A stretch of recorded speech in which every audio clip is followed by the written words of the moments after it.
Suamiku seorang CEO tiba-tiba menghapus bonus kerjaku sebesar 150 juta. Kamu bodoh tak becus kerja.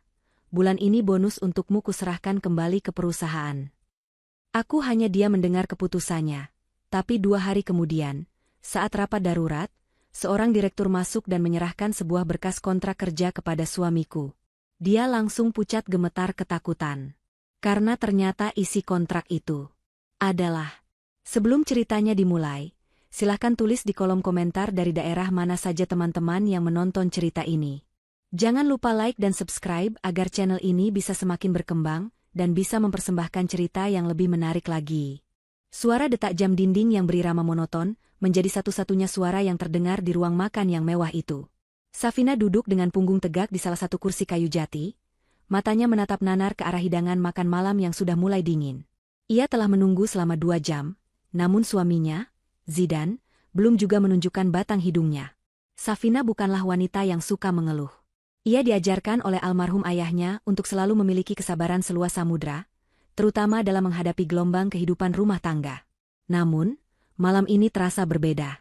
Ada firasat yang tidak enak mengganjal di hatinya, sebuah perasaan bahwa sesuatu yang buruk akan segera terjadi. Safina membetulkan letak jilbabnya yang sedikit miring, mencoba menenangkan dirinya sendiri dengan berzikir pelan. Ia adalah seorang manajer pemasaran di perusahaan yang dipimpin suaminya, dan ia tahu persis bahwa hari ini adalah hari pembagian bonus tahunan. Sebagai karyawan dengan performa terbaik yang berhasil menaikkan omzet perusahaan hingga 300%, Safina berhak atas bonus yang cukup besar. Namun, bukan uang itu yang menjadi fokus utamanya, melainkan penghargaan atas kerja kerasnya selama setahun penuh. Pintu depan akhirnya terbuka dengan kasar. Langkah kaki yang berat terdengar mendekat. Zidane muncul di ambang pintu ruang makan dengan wajah masam. Jas mahalnya tersampir asal-asalan di bahu, dan dasinya sudah longgar. Tanpa menyapa istrinya, Zidane langsung melempar tas kerjanya ke sofa di ruang tengah dan berjalan menuju meja makan. Safina segera berdiri, menyambut suaminya dengan senyum tipis yang tulus, berniat mengambilkan air minum seperti rutinitas biasanya. Namun, Zidane menepis tangan Safina yang hendak meraih gelas.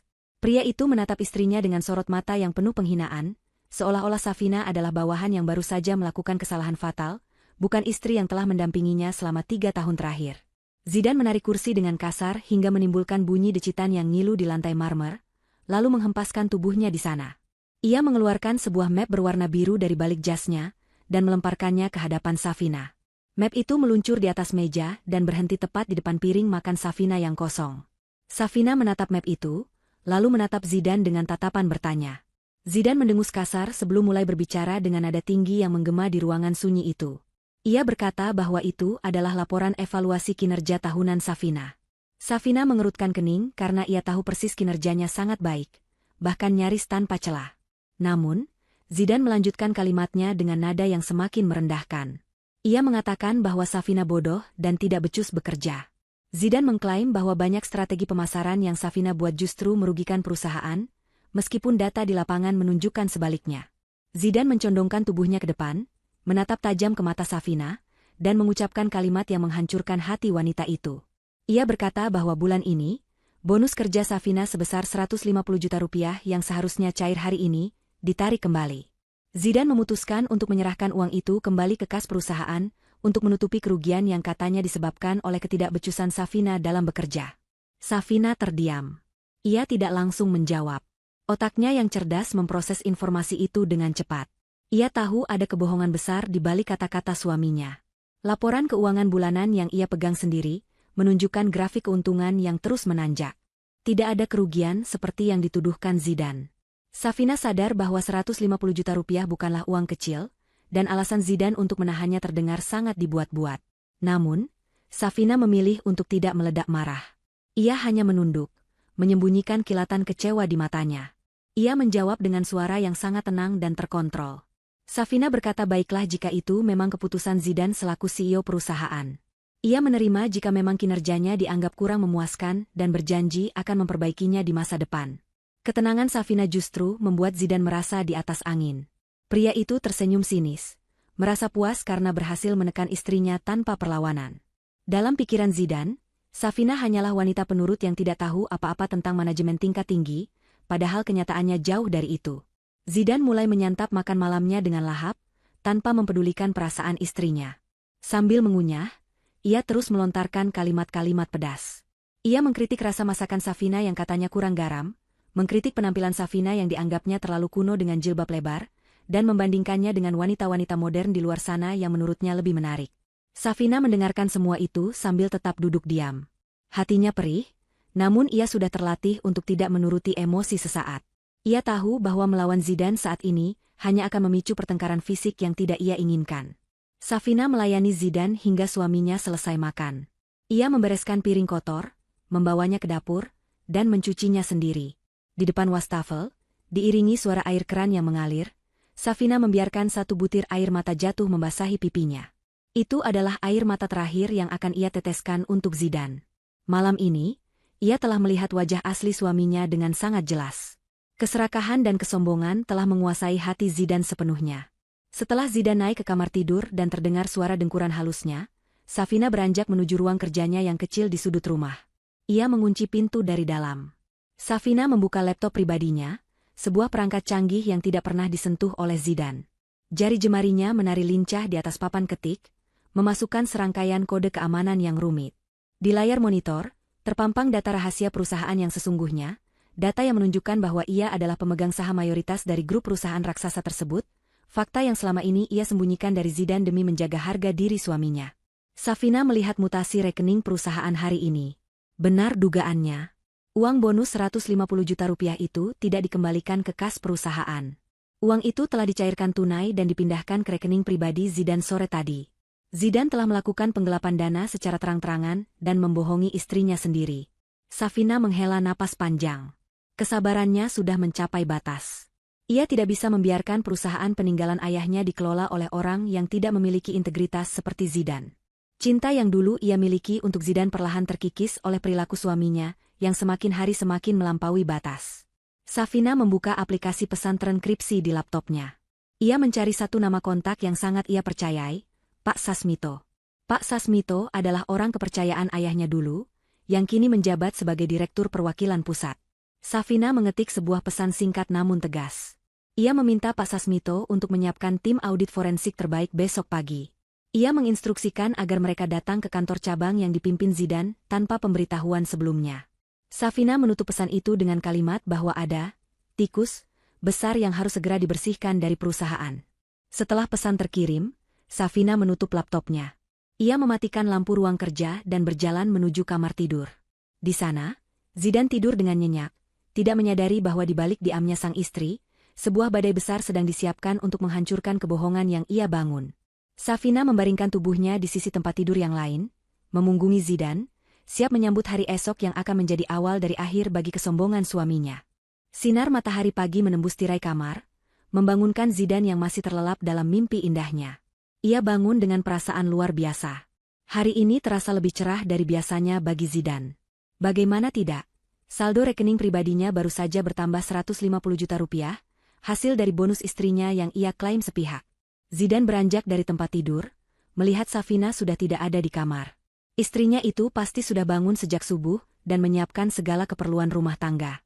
Zidane tersenyum mengejek, merasa bahwa Safina memang pantas diperlakukan seperti pembantu yang juga bisa mencari uang. Ia mandi sambil bersenandung kecil, membayangkan barang-barang mewah apa yang akan ia beli hari ini.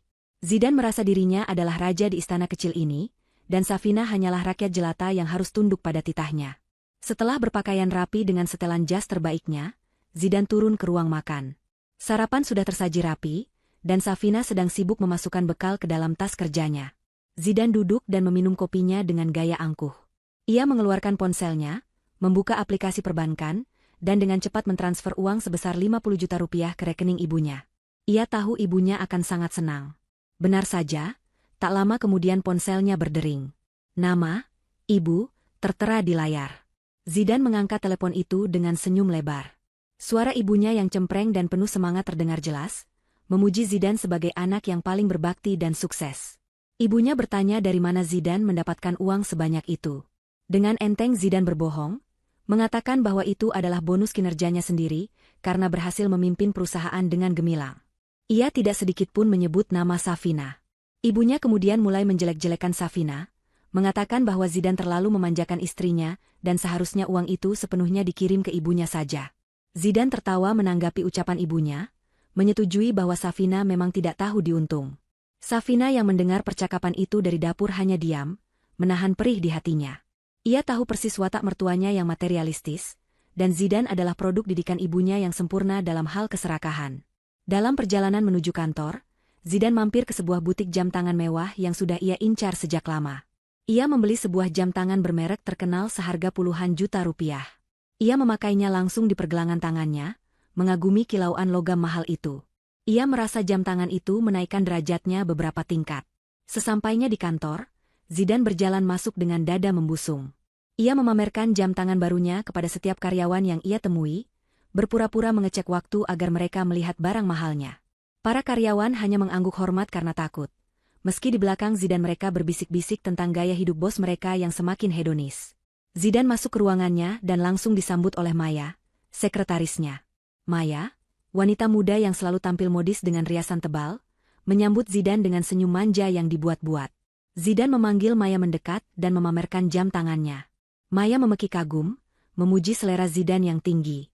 Pujian palsu itu membuat ego Zidane melambung tinggi. Hubungan mereka di kantor memang sudah menjadi rahasia umum. Maya sering mendapatkan perlakuan istimewa, sementara karyawan lain sering dimarahi tanpa alasan. Zidane kemudian memberikan instruksi kepada Maya untuk memanggil Safina ke ruangannya. Ia ingin melanjutkan permainan kekuasaannya. Tak lama kemudian, Safina masuk ke ruangan Zidane dengan membawa berkas laporan harian. Zidane dan Maya saling bertukar pandang penuh arti, seolah merencanakan sesuatu untuk mempermalukan Safina. Zidane melempar tumpukan berkas tebal ke meja di depan Safina. Ia memerintahkan Safina untuk merevisi semua proposal pemasaran tahun lalu, sebuah tugas yang tidak masuk akal dan sangat membuang waktu karena proposal itu sudah disetujui dan dijalankan. Zidane beralasan bahwa ia ingin format yang baru dan lebih segar.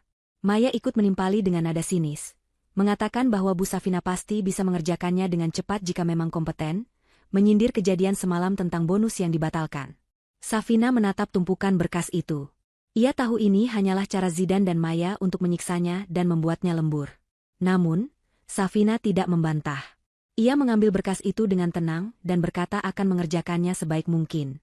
Ketabahan Safina justru membuat Zidane dan Maya semakin kesal.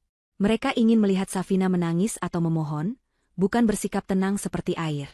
Safina keluar dari ruangan Zidane dan kembali ke mejanya. Ia mulai bekerja dengan fokus yang luar biasa. Di sela-sela pekerjaannya, Safina tetap menyempatkan diri untuk melaksanakan sholat duha di musola kantor, memohon kekuatan dan petunjuk agar rencananya berjalan lancar. Ia tidak peduli dengan tatapan sinis Maya yang sering mondar-mandir di dekat mejanya untuk memata-matai. Menjelang siang, suasana kantor yang tadinya tenang tiba-tiba berubah menjadi hiruk-pikuk.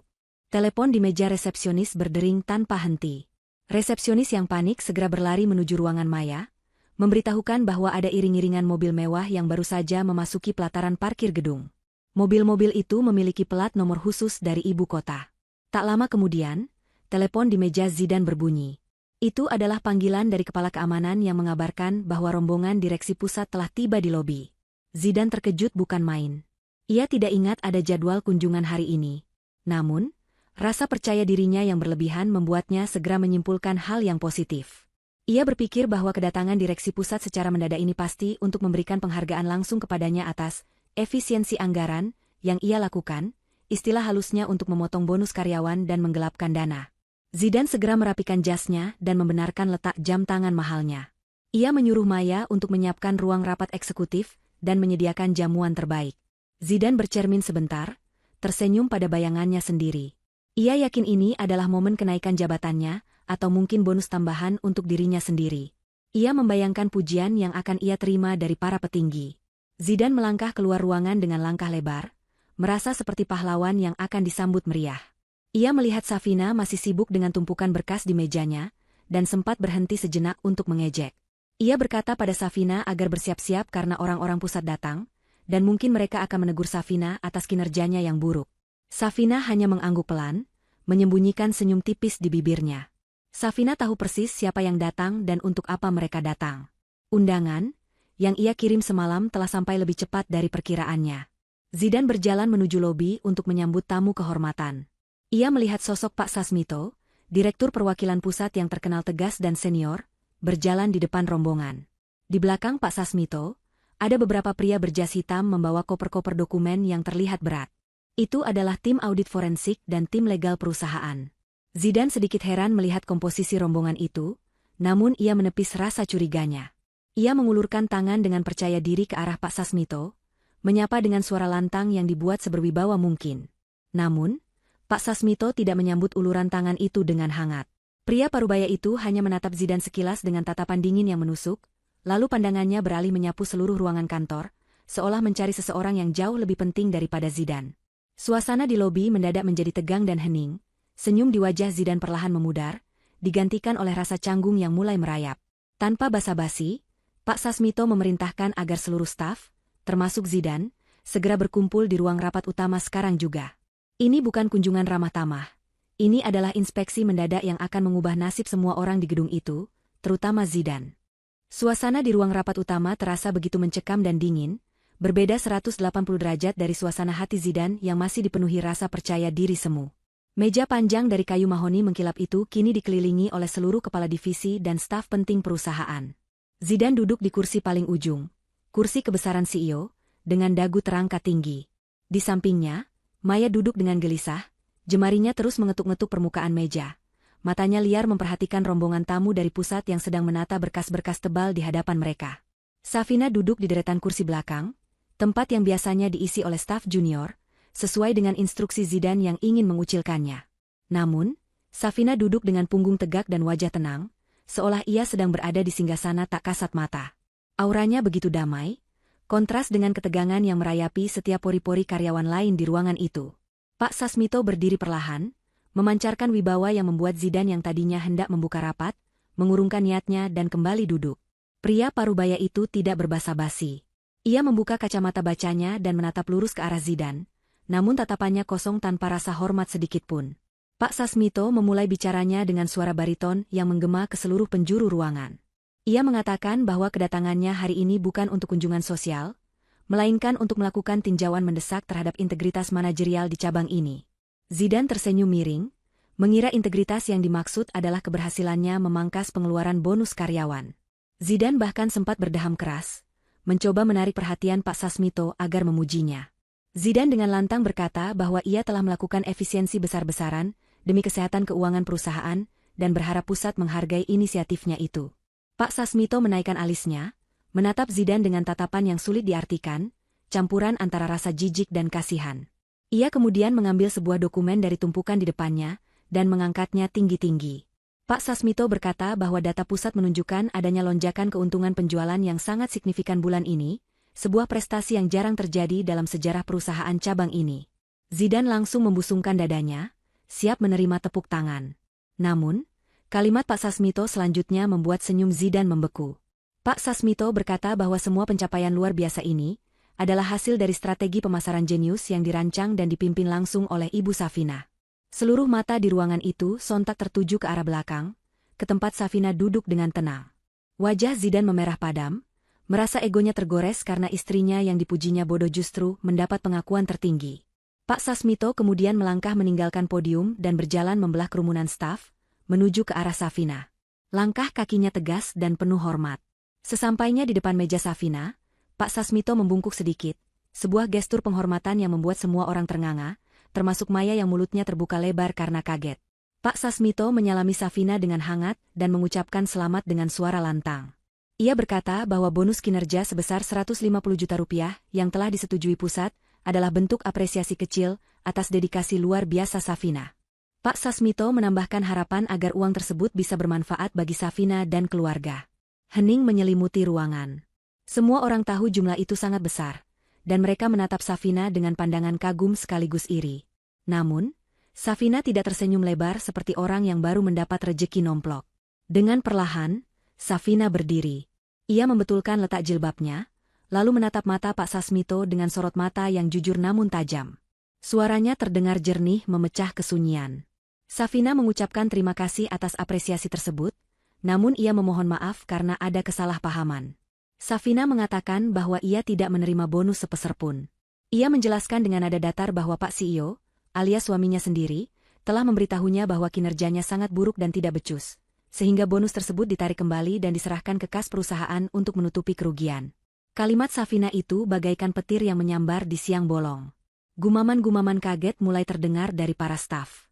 Mereka saling berbisik, menatap Zidane dengan tatapan menuduh. Zidane panik. Keringat dingin sebesar biji jagung mulai bermunculan di dahinya. Ia mencoba berdiri dan memotong pembicaraan, berteriak bahwa Safina sedang melantur dan mungkin salah paham dengan kebijakan internal. Zidane berusaha tertawa canggung, mengatakan bahwa itu hanyalah masalah administrasi yang belum selesai. Namun, tawa Zidane terhenti seketika saat Pak Sasmito membanting sebuah map tebal ke meja di dekatnya. Suara hantaman itu membuat semua orang terlonjak kaget. Wajah Pak Sasmito yang tadinya tenang kini berubah merah pada menahan amarah. Ia menunjuk wajah Zidane dengan telunjuknya yang gemetar karena marah. Pak Sasmito membentak Zidane dengan suara menggelegar. Ia bertanya lantang tentang pengembalian dana yang dimaksud Zidane. Pak Sasmito membuka lembaran mutasi ban dan menunjukkannya kepada semua orang. Data itu terpampang jelas di layar proyektor yang baru saja dinyalakan oleh asistennya. Di layar raksasa itu, terlihat bukti transaksi digital yang tidak terbantahkan. Uang bonus 150 juta rupiah itu tercatat keluar dari rekening perusahaan dan masuk ke rekening pribadi atas nama Zidane kemarin sore, pukul 5:15. Tidak ada pengembalian ke kas perusahaan. Tidak ada penundaan administrasi. Yang ada hanyalah pencurian hak karyawan yang dilakukan oleh seorang pemimpin terhadap istrinya sendiri. Pak Sasmito menatap Zidane dengan tatapan yang seolah ingin menelannya hidup-hidup. Ia berkata bahwa tindakan Zidane bukan hanya pelanggaran etika berat, tetapi juga tindak pidana penggelapan yang memalukan. Ruang rapat itu kini riuh rendah. Para karyawan menatap Zidane dengan pandangan jijik. Maya, yang duduk di samping Zidane, perlahan menggeser kursinya menjauh, berpura-pura sibuk dengan ponselnya, tidak ingin ikut terseret dalam lumpur kehinaan yang sedang menenggelamkan bos sekaligus kekasih gelapnya itu. Zidane berdiri terpaku, lidahnya keluh, wajahnya pucat pasi seperti mayat hidup. Kebohongannya telah telanjang di depan semua orang. Keheningan yang mencekam kembali menguasai ruang rapat setelah bukti kejahatan Zidane terpampang nyata di layar proyektor. Zidane merasa kakinya lemas, seolah tulang-tulangnya telah dilolosi satu persatu. Ia berpegangan pada pinggiran meja agar tidak ambruk. Otaknya berputar keras mencari alasan, mencari celah untuk menyelamatkan diri dari situasi yang sangat memojokkan ini. Dengan suara bergetar dan tidak stabil, Zidane mencoba membela diri. Ia berkata bahwa itu mungkin kesalahan sistem perbankan, atau asistennya yang salah melakukan transfer. Ia menoleh ke arah Maya, berharap sekretarisnya itu mau menjadi tameng dan mengakui kesalahan tersebut. Namun, Maya justru memalingkan wajah, pura-pura tidak mendengar, membiarkan Zidane sendirian menghadapi badai. Zidane kembali menatap Pak Sasmito, memohon pengertian bahwa ia tidak mungkin mencuri uang istrinya sendiri, dan berjanji akan segera mengurus pengembalian uang itu sekarang juga. Pak Sasmito tidak bergeming. Alasan Zidane terdengar seperti dongeng murahan di telinganya. Pria tua itu memberi isyarat kepada staf legalnya untuk maju. Staf legal itu menyerahkan sebuah tas kulit berwarna hitam kepada Pak Sasmito. Dengan perlahan dan penuh dramatisir, Pak Sasmito membuka tas itu dan mengeluarkan sebuah dokumen tua yang kertasnya mulai menguning namun terawat baik. Itu adalah dokumen kontrak kerja asli Zidane saat pertama kali diangkat menjadi CEO 3 tahun lalu. Zidane menatap dokumen itu dengan bingung. Ia tidak ingat pernah menandatangani dokumen setebal itu, atau mungkin ia terlalu sombong saat itu sehingga tidak membacanya dengan teliti. Pak Sasmito membuka dokumen itu tepat di halaman terakhir, di mana terdapat tanda tangan Zidane di atas materai. Pak Sasmito mulai membacakan isi dokumen itu dengan suara lantang dan tegas, memastikan setiap kata terdengar jelas hingga ke sudut ruangan. Ia membaca klausul nomor 5, sebuah pasal khusus yang jarang ada dalam kontrak kerja biasa. Klausul itu berbunyi bahwa jabatan CEO yang diemban oleh saudara Zidane adalah jabatan amanah yang diberikan atas rekomendasi khusus dari pemegang saham utama. Jabatan ini bersifat tidak permanen dan memiliki syarat mutlak, yaitu kejujuran dan integritas penuh terhadap keluarga pemilik perusahaan. Jika terbukti melakukan ketidakjujuran sekecil apapun, terutama yang merugikan ahli waris pemilik perusahaan, maka jabatan tersebut gugur demi hukum pada detik itu juga tanpa perlu surat peringatan. Zidane mengerutkan keningnya, bingung. Ia merasa asing dengan istilah, pemegang saham utama, dan ahli waris, dalam konteks hubungan kerjanya. Selama ini ia berpikir bahwa ia dipilih karena prestasinya, atau setidaknya karena keberuntungan nasib. Ia bertanya dengan suara parau siapa sebenarnya pemegang saham utama yang dimaksud, karena setahu dia, pemilik perusahaan ini adalah seorang konglomerat tua yang tinggal di luar negeri dan tidak pernah ia temui. Pak Sasmito menutup map itu perlahan, lalu menatap Zidane dengan pandangan yang menyeratkan rasa kasihan atas kebodohan pria di hadapannya.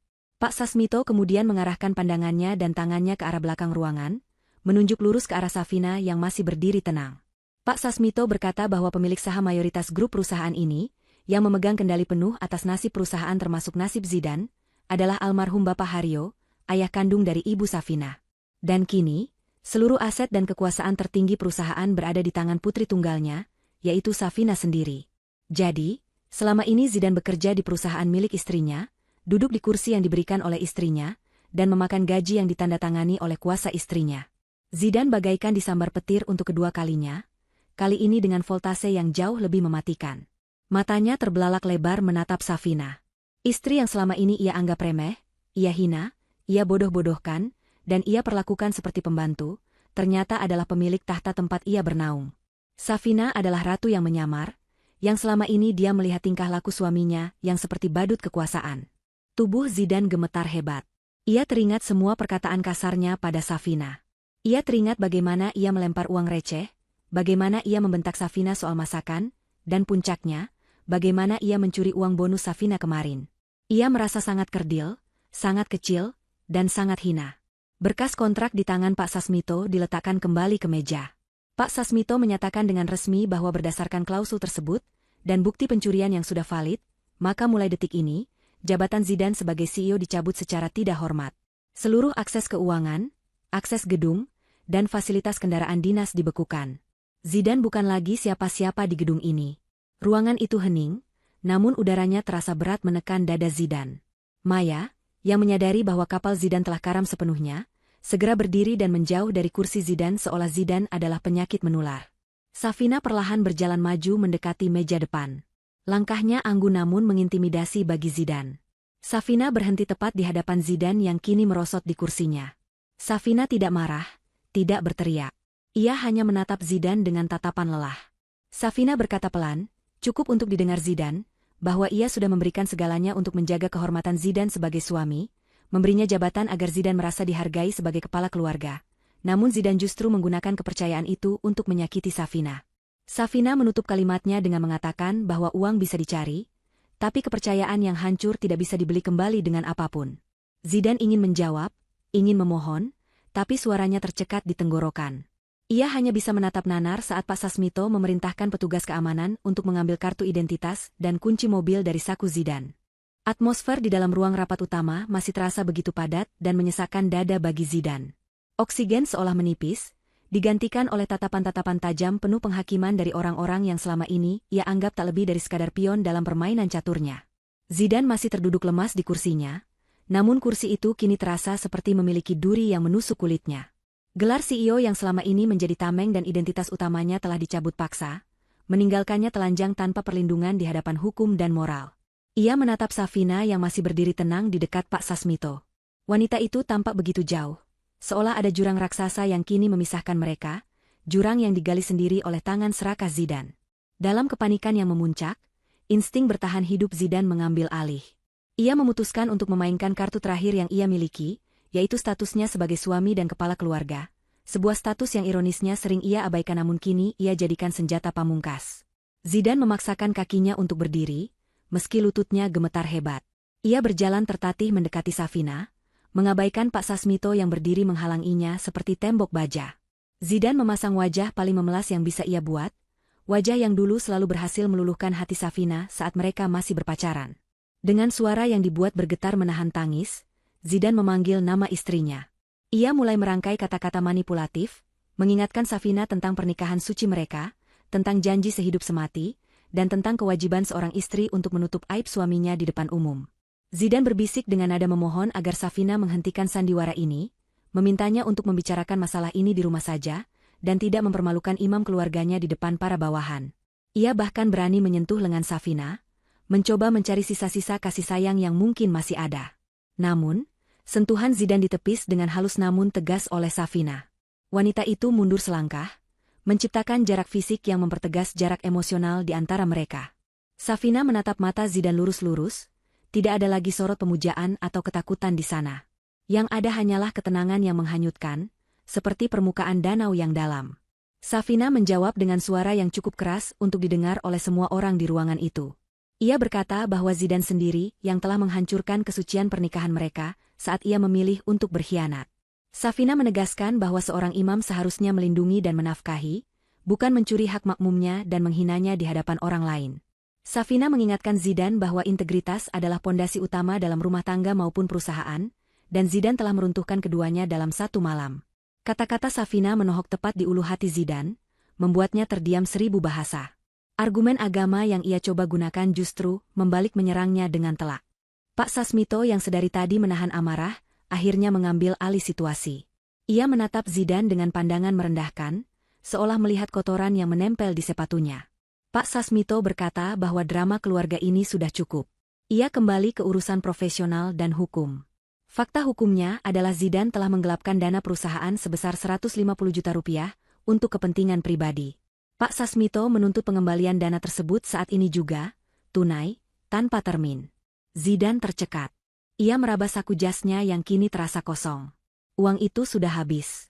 Sebagian besar sudah ia transfer ke ibunya. Sebagian lagi sudah berubah menjadi jam tangan mewah di pergelangan tangannya, dan sisanya sudah ia gunakan untuk membayar uang muka mobil baru yang ia pesan tadi pagi. Zidane dengan gagap mengaku bahwa ia tidak memegang uang tunai sebanyak itu sekarang. Mendengar pengakuan itu, Pak Sasmito tersenyum dingin. Ia memberikan 2 pilihan kepada Zidane, pilihan yang sama-sama mengerikan. Pilihan pertama, tim legal perusahaan akan langsung membawa bukti mutasi rekening ini ke kantor polisi sekarang juga. Zidane akan dilaporkan atas tuduhan penggelapan dana dan penipuan korporasi, yang ancaman hukumannya bisa mencapai 5 tahun penjara. Selain itu, nama Zidane akan hancur selamanya di semua media massa. Zidane membayangkan dirinya meringkuk di sel penjara yang dingin dan bau, makan nasi cadong, dan kehilangan masa depannya. Tubuhnya menggigil membayangkan skenario itu. Pilihan kedua, Pak Sasmito menawarkan solusi alternatif untuk mengganti kerugian perusahaan. Zidane tidak akan dipolisikan. Namun aset pribadinya akan disita dan ia harus bekerja di perusahaan ini untuk melunasi sisa hutangnya. Namun, bukan sebagai eksekutif, melainkan sebagai tenaga kerja level paling bawah yang sedang kosong posisinya, yaitu petugas kebersihan atau cleaning service. Zidane ternganga. Menjadi tukang bersih-bersih di kantor tempat ia dulu menjadi raja, itu adalah penghinaan yang lebih buruk daripada kematian bagi egonya yang setinggi langit. Ia menatap Maya, berharap ada pembelaan, tapi Maya justru membuang muka. Ia menatap staf lain, mereka semua menunduk atau menatapnya dengan sinis. Tidak ada yang membelanya. Zidane menatap Safina lagi, berharap ada belas kasihan. Tapi Safina hanya diam, menyerahkan keputusan sepenuhnya pada prosedur perusahaan. Waktu terus berjalan, dan Pak Sasmito mulai mengangkat ponselnya untuk menelepon polisi. Panik luar biasa menyerang Zidane. Ia tidak bisa masuk penjara.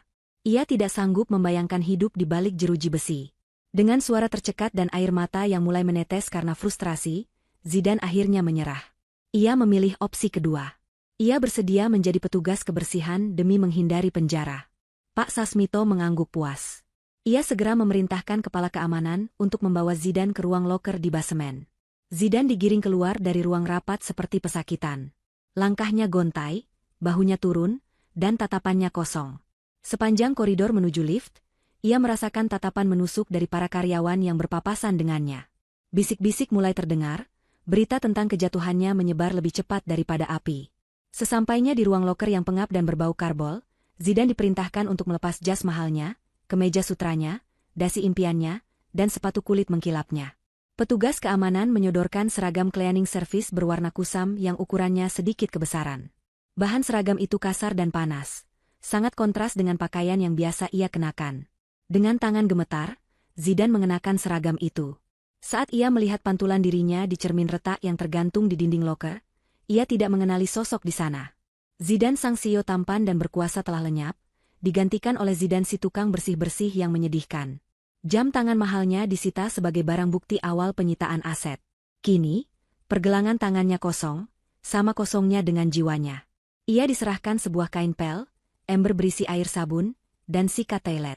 Kepala petugas kebersihan, yang dulu sering Zidane marahi karena lantai kurang mengkilap, kini berdiri di hadapannya sebagai atasan langsungnya. Pria tua itu memberikan instruksi dengan nada tegas tanpa basa-basi. Tugas pertama Zidane adalah membersihkan toilet pria di lantai 1 yang terkenal paling kotor. Zidane menelan ludah yang terasa pahit. Ia harus membersihkan kotoran orang-orang yang dulu menunduk hormat padanya. Ini adalah awal dari neraka dunia yang ia ciptakan sendiri, sebuah kejatuhan yang begitu curam dari puncak menara gading ke dasar parit yang berlumpur. Hari-hari pertama Zidane menjalani profesi barunya sebagai petugas kebersihan terasa, seperti penyiksaan fisik dan mental yang tiada akhir. Punggungnya yang terbiasa bersandar di kursi empuk ergonomis kini terasa remuk redam, karena harus membungkuk berjam-jam mengepel lantai koridor yang sangat panjang. Telapak tangannya yang halus karena perawatan rutin kini mulai melepuh dan kasar, akibat gesekan gagang sapu dan kerasnya detergen pembersih lantai. Setiap pagi, Zidane harus datang jauh lebih awal daripada karyawan lain untuk memastikan lobi utama sudah bersih mengkilap sebelum para eksekutif datang. Ia harus membuang sampah sisa makanan dari tong sampah di setiap kubikel, menahan rasa mual mencium bau sisa kopi basi dan pembungkus nasi yang menyengat. Ironisnya, ia sering menemukan nota-nota atau kertas bekas dengan tanda tangannya sendiri di tempat sampah, seolah semesta sedang mengejek bahwa tanda tangannya kini tidak lebih berharga daripada sampah yang ia angkut. Namun, siksaan fisik itu belum seberapa dibandingkan dengan siksaan mental yang harus ia hadapi setiap detik. Zidane harus menahan rasa malu yang luar biasa saat berpapasan dengan mantan bawahannya. Beberapa karyawan yang dulu ia perlakukan dengan baik, menatapnya dengan rasa iba dan canggung, seringkali memilih untuk menghindar atau memutar jalan agar tidak perlu menyapanya. Namun, sebagian besar karyawan yang dulu sering ia bentak dan ia rendahkan, kini seolah mendapat kesempatan emas untuk membalas dendam secara halus. Mereka sengaja menumpahkan air minum di lantai yang baru saja Zidane pel, lalu dengan nada mengejek meminta Zidane membersihkannya lagi dengan alasan, masih licin. Mereka juga sering meninggalkan jejak sepatu kotor di area yang sudah bersih, membuat Zidane harus bekerja 2 kali lipat sambil menahan amarah yang meledak-ledak di dalam dada. Zidane ingin berteriak, ingin memaki, ingin memecat mereka semua, tapi kemudian ia sadar bahwa ia tidak punya kuasa apa-apa lagi. Ia hanyalah seorang OB yang bisa dipecat kapan saja jika melawan. Puncak dari penghinaan itu datang dari Maya. Mantan sekretaris sekaligus wanita idaman lain yang dulu memuja-muja Zidane kini berubah menjadi sosok yang paling kejam. Maya tampaknya berusaha keras untuk mencuci tangannya dari skandal Zidane dengan cara menunjukkan kebencian yang paling vokal. Setiap kali Zidane membersihkan area di dekat meja sekretaris, Maya akan mengangkat kakinya tinggi-tinggi dengan ekspresi jijik, seolah-olah Zidane adalah tikus got yang membawa wabah penyakit. Maya sering menyindir dengan suara keras saat mengobrol dengan temannya di telepon, sengaja agar Zidane mendengar. Ia mengatakan betapa bodohnya mantan bosnya itu, betapa miskinnya dia sekarang, dan betapa menyesalnya Maya pernah bekerja di bawah orang yang tidak kompeten. Kata-kata itu menusuk hati Zidane lebih tajam daripada pisau. Ia menyadari bahwa cinta yang Maya tunjukkan selama ini murni karena uang dan jabatan. Begitu atribut itu hilang, Maya pun membuangnya seperti sampah. Suatu siang, saat Zidane sedang berjongkok membersihkan noda kopi yang membandel di lantai lorong dekat ruang server, Maya lewat dengan langkah terburu-buru. Sepatu hak tinggi Maya sengaja menendang ember pel Zidane hingga air sabun yang kotor tumpah membasahi seragam dan celana Zidane. Zidane terlonjak kaget. Air kotor itu dingin dan lengket di kulitnya. Ia mendongak, menatap Maya dengan tatapan marah. Namun Maya justru berkacak pinggang, memarahinya dengan suara melengking. Maya membentak Zidane, mengatakan bahwa Zidane menaruh ember sembarangan dan menghalangi jalan. Ia menyuruh Zidane untuk segera membersihkan kekacauan itu dan jangan sampai ada bau apek, atau Maya akan melaporkannya ke HRD agar gaji Zidane dipotong. Setelah memaki, Maya melenggang pergi tanpa rasa bersalah sedikitpun, meninggalkan Zidane yang mengepal tangannya erat-erat hingga kukunya memutih. Zidane menghela napas panjang, mencoba meredam emosinya agar tidak meledak. Ia memungut embernya dan mulai mengeringkan lantai. Saat itulah, ia menyadari sesuatu. Maya tidak berjalan menuju lift atau ruangannya, melainkan berbelok masuk ke area ruang arsip dan server yang sepi di jam istirahat makan siang seperti ini. Gerak-gerik Maya terlihat mencurigakan, celingukan kiri kanan seperti pencuri yang takut ketahuan. Rasa penasaran mendorong Zidane untuk mencari tahu. Ia membawa alat pelnya, berpura-pura sedang membersihkan dinding di sekitar sudut lorong, perlahan mendekat ke pintu ruang arsip yang sedikit terbuka. Dari celah pintu, Zidane bisa melihat Maya sedang duduk di depan salah satu komputer server cadangan yang jarang dipakai. Jari jemari Maya bergerak cepat di atas keyboard. Zidane menyipitkan matanya. Ia melihat Maya mengeluarkan sebuah flash disk kecil dari tasnya dan menancapkannya ke CPU. Di layar monitor, terlihat bar loading penyalinan data yang berjalan cukup cepat. Zidane menajamkan pendengarannya saat Maya mengangkat telepon genggamnya dan berbicara dengan suara setengah berbisik. Zidane mendengar Maya menyebutkan kata, data nasabah prioritas, dan harga yang disepakati. Jantung Zidane berdegup kencang. Ia tahu persis data apa itu. Itu adalah basis data klien paling rahasia dan paling mahal milik perusahaan. Jika data itu bocor ke kompetitor, perusahaan Safina bisa rugi miliaran rupiah dan kehilangan kepercayaan pasar. Maya terdengar tertawa kecil di telepon, mengatakan bahwa ia butuh uang cepat karena sumber dana lamanya sudah kering, merujuk pada Zidan yang sudah miskin. Maya juga menyebutkan bahwa ia akan segera keluar dari perusahaan ini setelah transaksi selesai sore ini. Zidan tertegun. Di balik rasa sakit hatinya, timbul sebuah kesadaran baru. Ia memang jahat, tapi Maya ternyata jauh lebih licik. Wanita ini bukan hanya mengkhianatinya, tapi juga hendak menghancurkan perusahaan tempat mereka mencari nafkah, perusahaan milik Safina, istri yang telah ia sakiti. Ada pergolakan batin di dalam diri Zidan. Apakah ia harus membiarkan ini terjadi sebagai bentuk balas dendam pada perusahaan yang memecatnya? Atau apakah ia harus melakukan sesuatu yang benar untuk pertama kalinya? Bayangan wajah tenang Safina dan ketegasan Pak Sasmito melintas di benaknya. Zidan sadar, jika ia membiarkan Maya lolos, maka ia sama buruknya dengan wanita itu. Ini mungkin kesempatan satu-satunya bagi Zidan untuk menebus sedikit dosa, atau setidaknya, melihat Maya hancur bersamanya. Dengan tangan yang masih memegang gagang pel yang basah, Zidan mundur perlahan, menyusun rencana untuk melaporkan hal ini sebelum Maya berhasil kabur. Zidan berdiri mematung di lorong yang sepi, jantungnya berdegup kencang seolah hendak melompat keluar dari rongga dadanya. Informasi yang baru saja ia dapatkan terasa panas di tangannya, membakar kewarasannya dengan campuran rasa amarah dan harapan yang membuncah.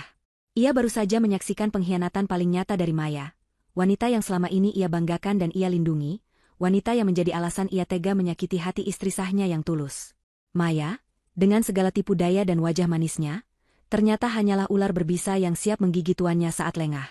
Namun, di balik rasa sakit hati yang mendalam itu, otak licik Zidan mulai bekerja cepat merangkai strategi. Ia melihat sebuah peluang emas di tengah kehancurannya.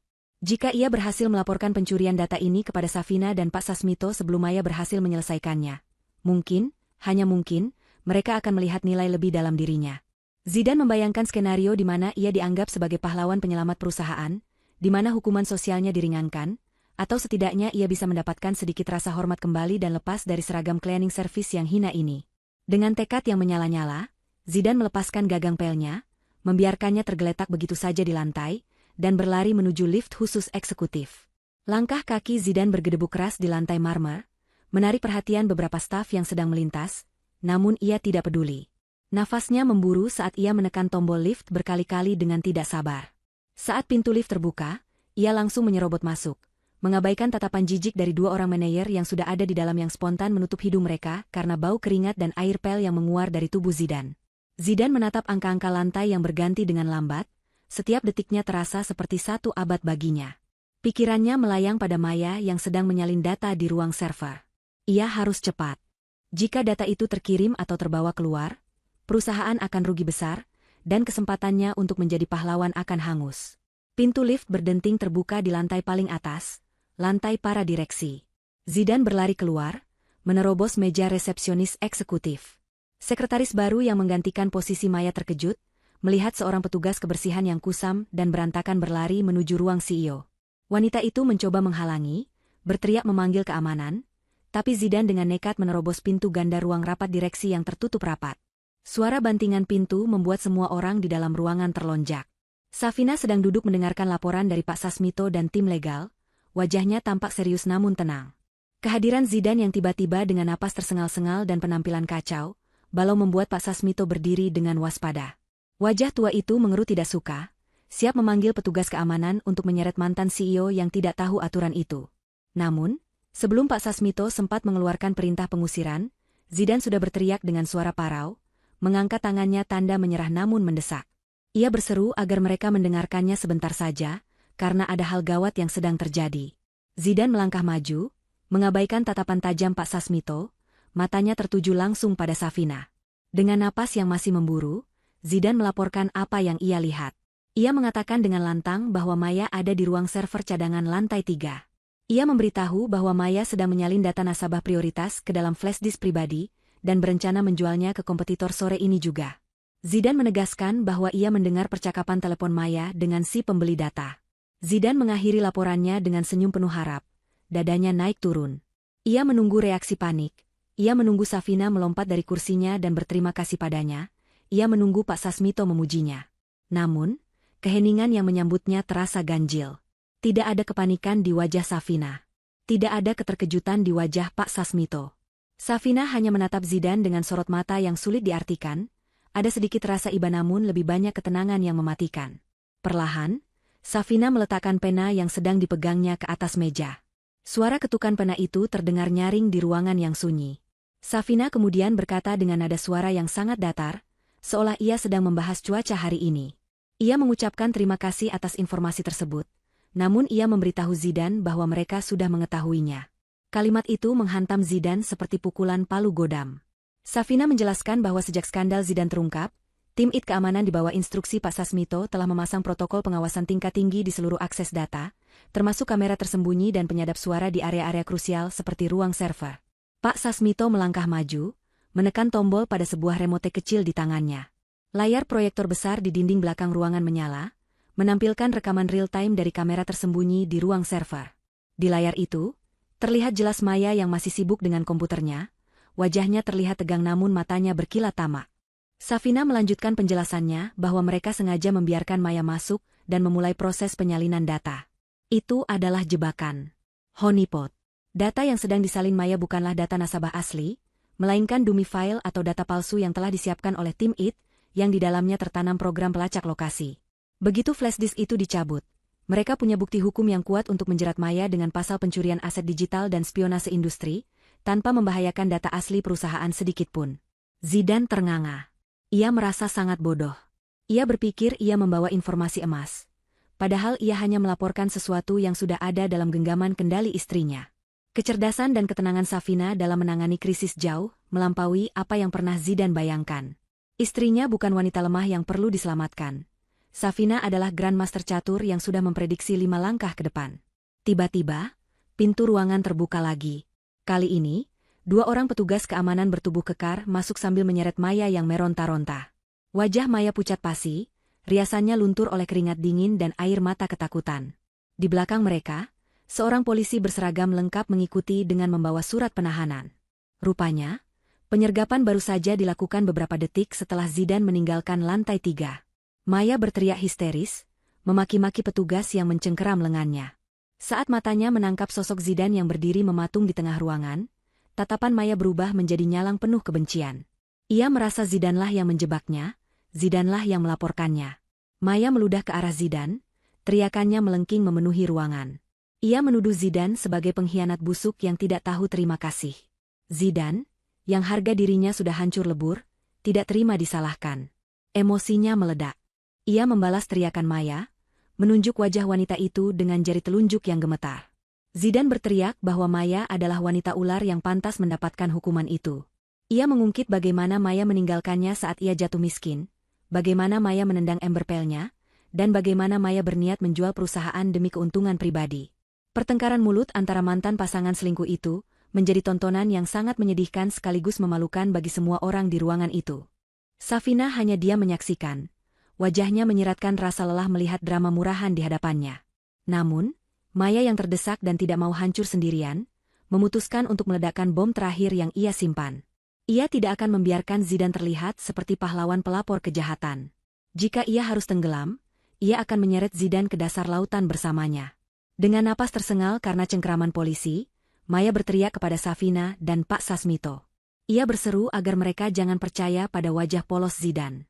Maya mengaku bahwa ia memang mencuri data, tapi ia melakukan itu karena butuh uang setelah keran dana dari Zidan ditutup.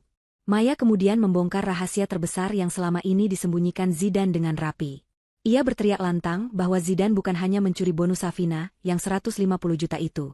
Zidan adalah koruptor kakap yang sudah lama menggerogoti perusahaan. Maya menantang Pak Sasmito untuk memeriksa aliran dana operasional bulanan yang selama ini dimanipulasi laporannya oleh Zidan. Maya mengungkapkan bahwa setiap bulan, Zidan mentransfer puluhan juta rupiah uang perusahaan ke rekening pribadi ibunya dengan label palsu sebagai biaya konsultan eksternal. Ruangan itu kembali hening, kali ini lebih mencekam dari sebelumnya. Wajah Zidan yang tadi merah karena marah, kini berubah menjadi seputih kertas. Ia tidak menyangka Maya mengetahui hal itu. Maya tertawa sinis melihat reaksi Zidan, merasa puas telah memberikan serangan balik yang mematikan. Pak Sasmito segera memberi kode pada tim audit yang memang sudah standby di ruangan itu dengan laptop mereka. Jari jemari auditor bergerak cepat menelusuri jejak digital berdasarkan nyanyian Maya. Tidak butuh waktu lama, hanya dalam hitungan menit, data itu ditemukan. Auditor utama mengangguk kepada Pak Sasmito, lalu menyambungkan laptopnya ke proyektor, menggantikan tayangan CCTV ruang server. Di layar besar itu, terpampanglah tabel mutasi rekening perusahaan selama 2 tahun terakhir. Deretan angka berwarna merah berbaris rapi, semuanya mengarah ke satu nomor rekening tujuan yang sama. Rekening atas nama Ibu Ratna Juwita, ibu kandung Zidan. Total dana yang diselewengkan mencapai angka miliaran rupiah. Semua uang itu dikeluarkan dengan faktur palsu, biaya perjalanan dinas fiktif, dan biaya jasa konsultan yang tidak pernah ada. Zidan mundur selangkah demi selangkah, kakinya lemas seperti jeli. Ia merasakan tatapan Safina yang kini berubah menjadi sangat dingin, jauh lebih dingin daripada kutub utara. Safina menatap bukti transfer itu dengan hati yang hancur. Bukan karena uangnya, tapi karena ia tahu persis uang itu digunakan ibu mertuanya untuk memamerkan gaya hidup mewah, gaya hidup yang selalu dipakai untuk merendahkan kesederhanaan Safina. Pak Sasmito berdeham keras, suaranya menggelegar penuh amarah. Ia berkata bahwa ini bukan lagi sekadar pelanggaran kontrak atau kenakalan manajerial. Ini adalah tindak pidana pencucian uang dan penggelapan dana korporasi yang terstruktur. Pak Sasmito menatap Zidan dan berkata bahwa laporan polisi akan segera ditambah dengan pasal berlapis. Dan yang paling penting, Pak Sasmito memerintahkan tim legal untuk segera mengurus surat penyitaan aset terhadap penerima aliran dana haram tersebut. Aset milik Ibu Zidan harus dibekukan dan disita untuk mengganti kerugian negara dan perusahaan. Zidan jatuh terduduk di lantai karpet yang tebal. Ia baru saja berniat mencari muka, tapi malah menggali kuburan untuk ibunya sendiri. Maya digelandang keluar oleh polisi sambil tertawa mengejek ke arah Zidan, meninggalkan pria itu dalam kehancuran total yang absolut. Zidan menatap Safina, ingin memohon ampun, tapi kata-kata itu tersangkut di tenggorokannya saat melihat Safina memalingkan wajah. Tidak sudi lagi melihat wajah pengkhianat yang telah merampoknya demi memuaskan keserakahan keluarganya sendiri. Berita tentang penangkapan Maya dan terbongkarnya skandal korupsi besar-besaran yang dilakukan Zidan menyebar dengan kecepatan cahaya di lingkungan kantor. Namun, badai sesungguhnya belum mencapai puncaknya. Keesokan harinya, suasana kantor yang masih tegang kembali terusik oleh keributan besar di lobi utama. Suara teriakan wanita parubaya yang melengking tinggi memecah konsentrasi para resepsionis dan petugas keamanan. Itu adalah Ibu Zidan, Ibu Ratna. Wanita itu datang dengan penampilan yang sangat mencolok, mengenakan gamis sutra berwarna emas yang menyilaukan mata, lengkap dengan perhiasan emas berukuran besar yang bergelantungan di leher, pergelangan tangan, dan jari-jarinya. Tas bermerek mahal tersampir di lengannya, tas yang dibeli dengan uang hasil curian anaknya. Wajahnya yang dipoles make-up tebal terlihat merah padam karena amarah, napasnya memburu, dan matanya melotot tajam mencari sasaran. Ibu Ratna menggebrak meja resepsionis dengan keras, membuat gadis penjaga meja itu terlonjak kaget. Ia berteriak-teriak menuntut penjelasan kenapa kartu debit prioritasnya ditolak saat ia sedang arisan sosialita di sebuah restoran mewah pagi ini. Ia merasa dipermalukan di depan teman-temannya, karena tidak bisa membayar tagihan. Ia juga berteriak kenapa sopir pribadinya, yang digaji kantor, tiba-tiba dihubungi untuk mengembalikan mobil. Ibu Ratna belum tahu bahwa anaknya sudah menjadi petugas kebersihan. Ia masih berpikir bahwa Zidan adalah CEO berkuasa dan Safina hanyalah menantu benalu yang menumpang hidup. Ia menuntut untuk bertemu Zidan dan Safina sekarang juga, mengancam akan memecat semua orang yang menghalanginya. Zidan, yang sedang mengepel lantai di dekat lift barang di balik pilar besar, mendengar suara ibunya. Tubuhnya membeku. Rasa malu yang luar biasa menyergapnya. Ia melihat ke arah lobi, melihat ibunya sedang mengamuk seperti orang kesurupan. Zidan ingin lari, ingin bersembunyi di lubang tikus, tapi kakinya terpaku. Ia melihat seragam cleaning service yang dipakainya, lalu melihat penampilan ibunya yang gemerlap. Kontras itu begitu menyakitkan. Ia tidak sanggup menampakkan diri di depan ibunya dalam keadaan seperti ini. Ia hanya bisa mengintip dengan tubuh gemetar, berdoa agar ibunya segera pergi. Namun doa Zidan tidak terkabul. Safina, yang mendapat laporan dari keamanan, turun ke lobi didampingi oleh Pak Sasmito dan 2 orang staf legal. Penampilan Safina sangat sederhana namun berkelas, mengenakan pakaian kerja yang rapi dan jilbab berwarna pastel yang lembut. Kehadirannya yang tenang langsung meredam sedikit kebisingan di lobi, meski Ibu Ratna masih terus mengomel.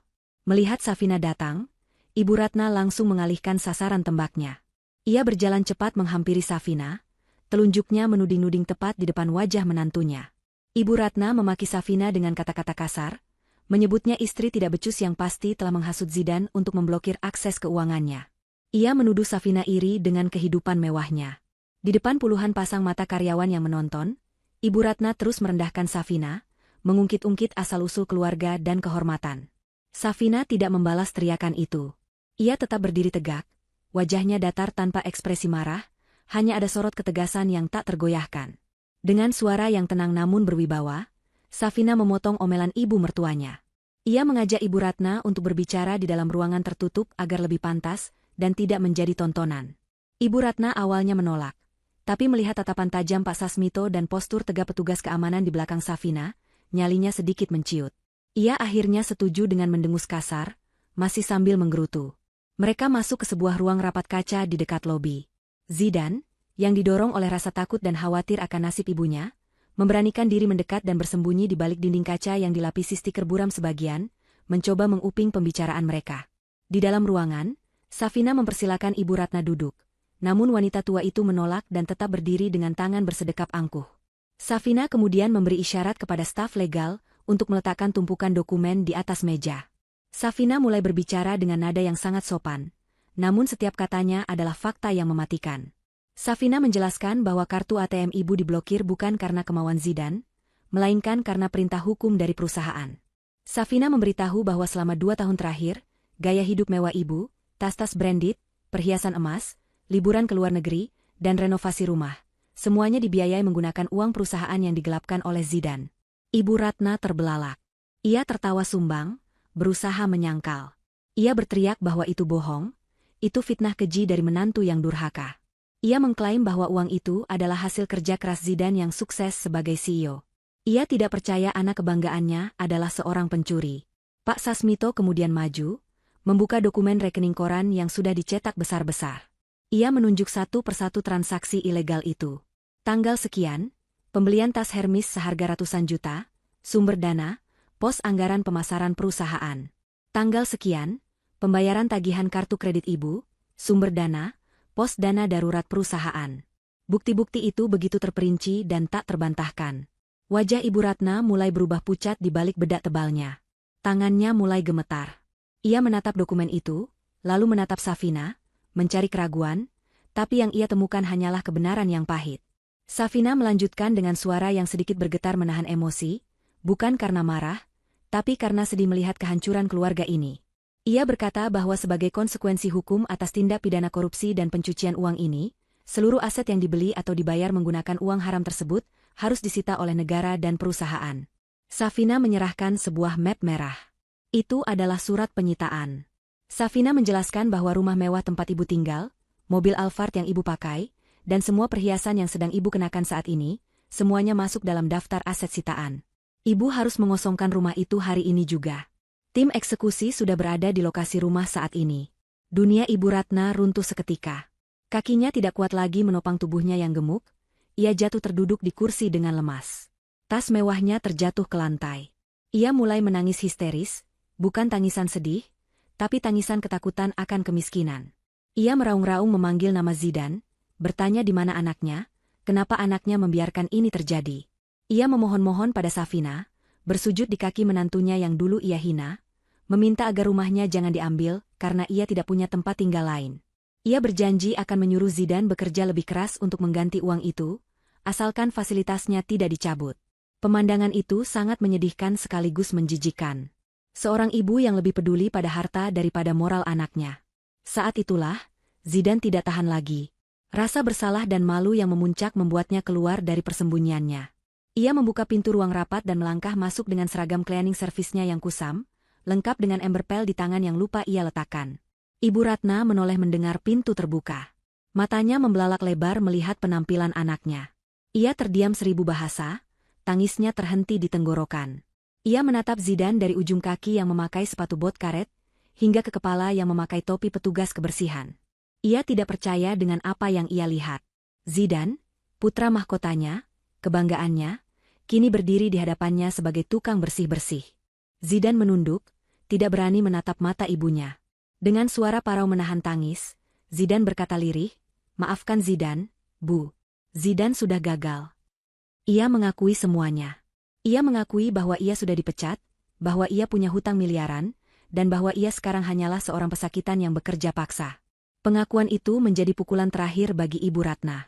Wanita itu menjerit kencang, memegangi dadanya yang sesak, lalu tubuhnya terkulai lemas pingsan di lantai ruangan rapat. Kepanikan terjadi sesaat, namun Safina tetap tenang memanggil tim medis kantor. Ia melihat Zidan yang bersimpuh di samping tubuh ibunya, menangis meraung-raung penuh penyesalan.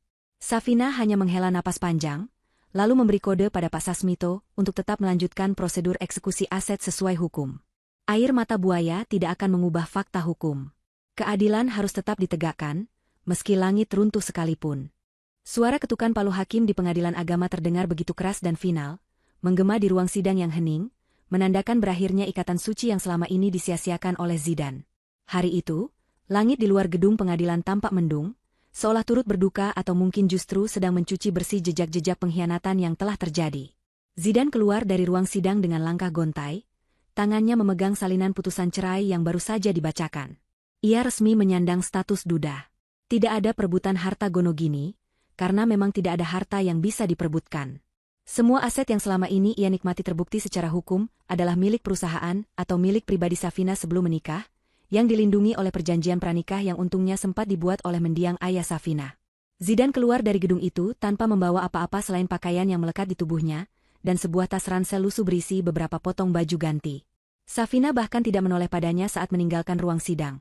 Wanita itu berjalan lurus menuju mobilnya, didampingi pengacara dan Pak Sasmito, meninggalkan Zidan yang terpaku menatap punggung mantan istrinya yang semakin menjauh.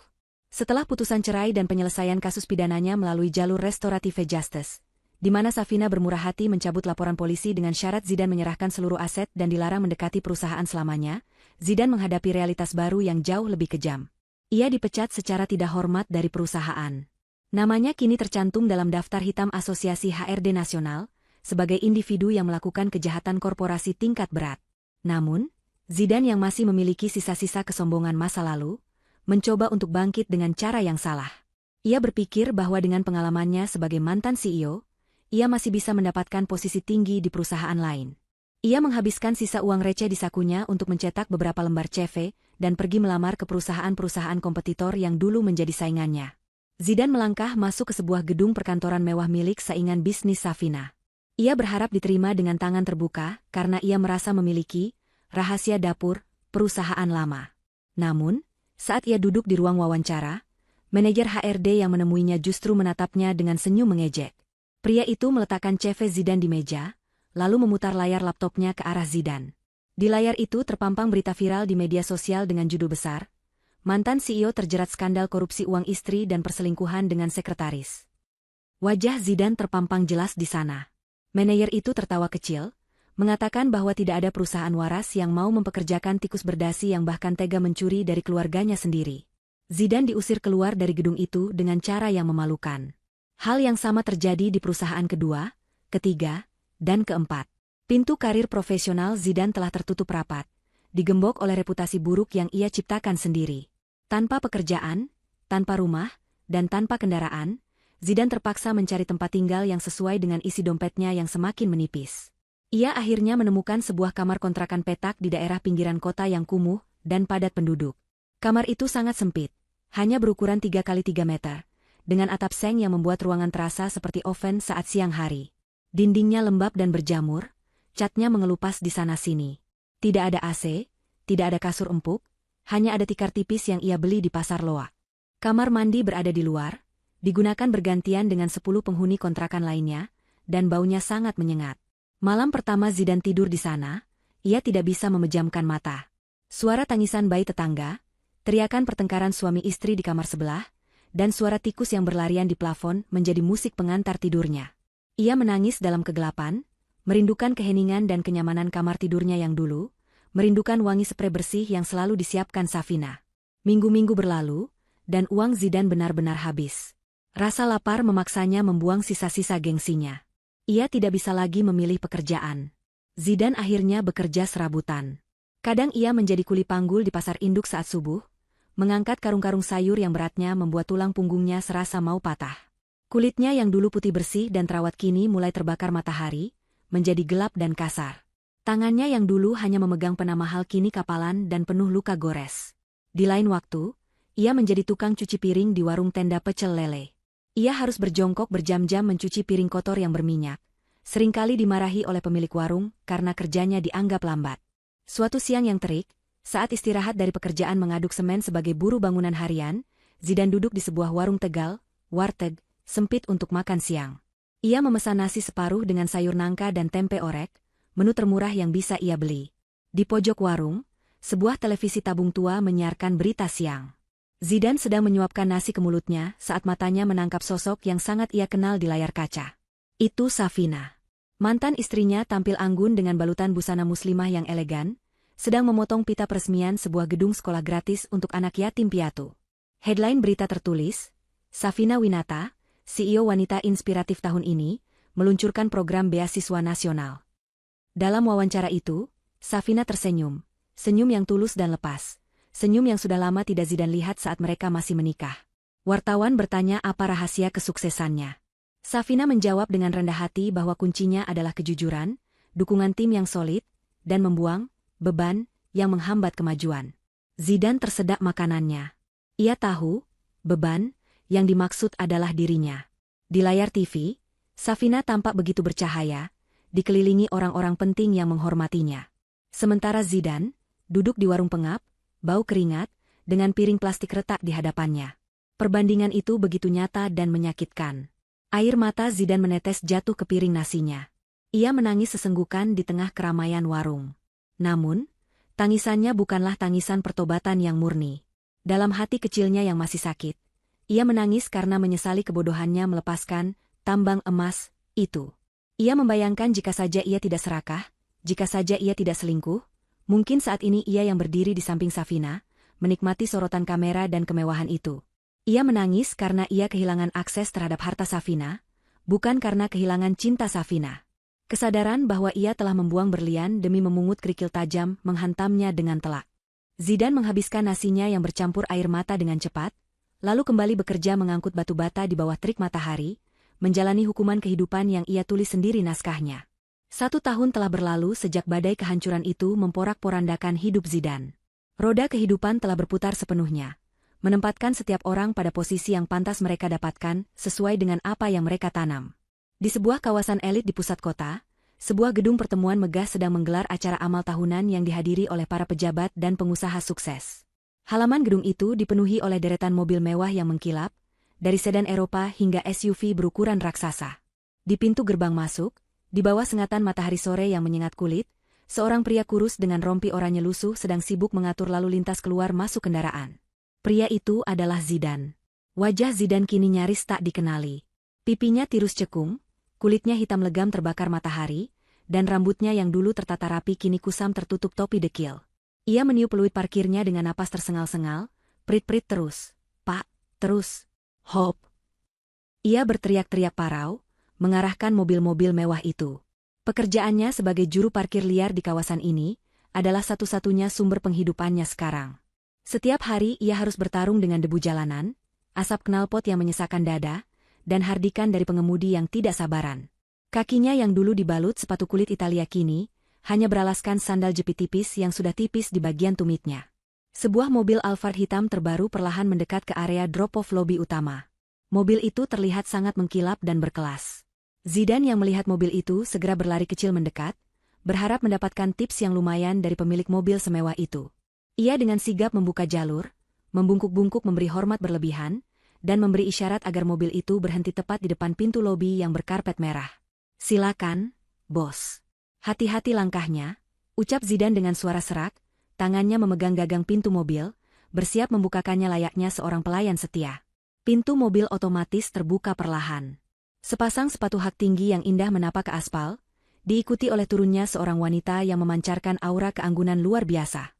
Wanita itu mengenakan gamis modern berwarna sage green yang lembut, dengan jilbab yang tertata rapi membingkai wajahnya yang bersinar. Zidan terpaku. Waktu seolah berhenti berdetak di sekelilingnya. Ia mengenali wajah itu. Itu adalah wajah yang pernah tidur di sampingnya selama 3 tahun. Itu Safina. Namun, Safina yang ada di hadapannya kini tampak jauh lebih muda, lebih segar, dan jauh lebih bahagia dibandingkan saat bersamanya dulu. Di belakang Safina, turun Pak Sasmito yang kini tampak lebih tua namun tetap gagah, setia mendampingi pimpinannya. Mulut Zidane terbuka, suaranya tercekat di tenggorokan. Ada dorongan kuat dalam dirinya untuk menyapa, sebuah harapan naif bahwa mungkin Safina akan iba melihat kondisinya. Mungkin Safina akan memberinya sedikit uang atau pekerjaan yang lebih layak. Dengan tangan gemetar yang kotor oleh debu jalanan, Zidane memberanikan diri melangkah maju sedikit, menembus batas kesopanan antara tukang parkir dan tamu VIP. Safina? Panggilnya lirih, suaranya terdengar menyedihkan di tengah hiruk-pikuk klakson kendaraan lain. Ini Mas Zidane, Safina. Safina yang sedang merapikan tas tangannya berhenti sejenak. Ia mendengar suara itu. Ia menoleh perlahan ke arah sumber suara. Mata mereka bertemu. Zidane menahan napas, matanya berkaca-kaca penuh harap. Namun, reaksi Safina menghancurkan sisa-sisa hati Zidane menjadi debu. Tidak ada kemarahan di mata Safina. Tidak ada kebencian. Tidak ada dendam. Yang ada hanyalah tatapan kosong, datar, dan asing.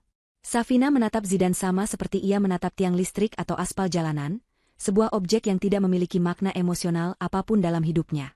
Safina tidak terkejut, tidak juga merasa kasihan. Ia hanya melihat seseorang yang tidak ia kenal.